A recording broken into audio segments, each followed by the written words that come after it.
These amber fossils contain a highly specialized mechanical structure equipped with internal teeth and a fork-like clasp. These structures are abdominal appendages rather than parts of the head or mouth. They belong to Baltipanorpa oppressiva, an extinct scorpionfly that lived during the Mesozoic era.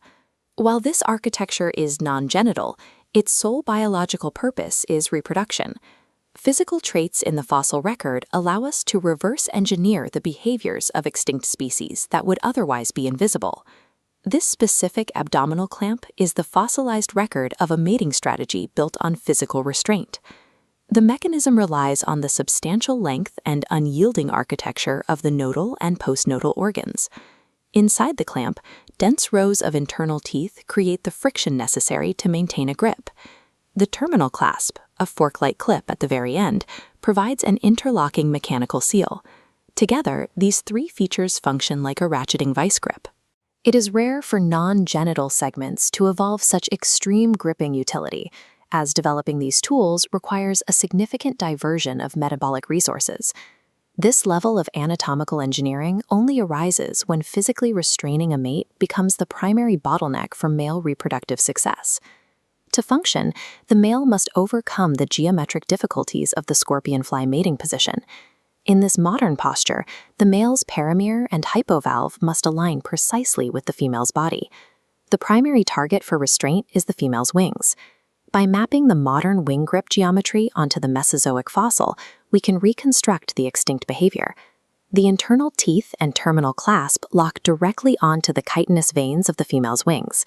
This locking mechanism ensures the female cannot fly away or end the encounter. The duration of this lock is directly linked to the volume of biological material the male can transfer. Because copulation time correlates to sperm transfer, this clamp acts as a mechanical multiplier for male genetic fitness. This mechanical struggle is driven by asymmetrical reproductive costs. Females produce energy-intensive, yolk-rich eggs, while males produce high-volume, low-energy sperm. This leads females to be highly selective, often attempting to terminate copulation early. The male counter-strategy is to maximize duration despite that resistance.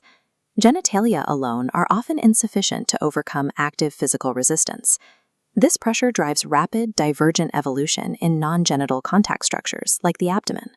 However, Contabra soplayo, a fossil from a similar era, completely lacks these abdominal clamps. Despite facing the same selective pressures, this species secured mates with a smooth, unspecialized abdomen. To secure mates without clamps, other lineages relied on an extensive enlargement of the salivary glands. Producing highly nutritious secretions requires a high metabolic investment. Instead of physical restraint, these males offer the female a rich biochemical nuptial gift to successfully pacify her during the mating process. Alternatively, some species hunt and kill prey to present as a nutritional distraction. In these cases, the time the female spends feeding dictates the total duration of copulation. Mecoptera adapted to reproductive pressures through two distinct metabolic paths: the physical force of hardened clamps or the chemical bribery of salivary gifts. This phylogenetic tree tracks these divergent shifts across geological time.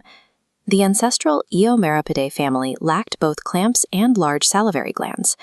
This unspecialized state resulted in low mating efficiency and minimal reproductive control.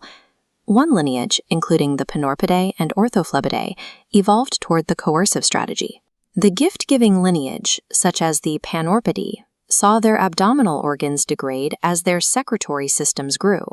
Intermediate fossils show the physical degradation of clamps is perfectly inversely correlated with the growth of secretory organs. Extreme selective pressures leave such a distinct mark on anatomy that we can read Mesozoic behavioral strategies directly from the chitin of extinct insects.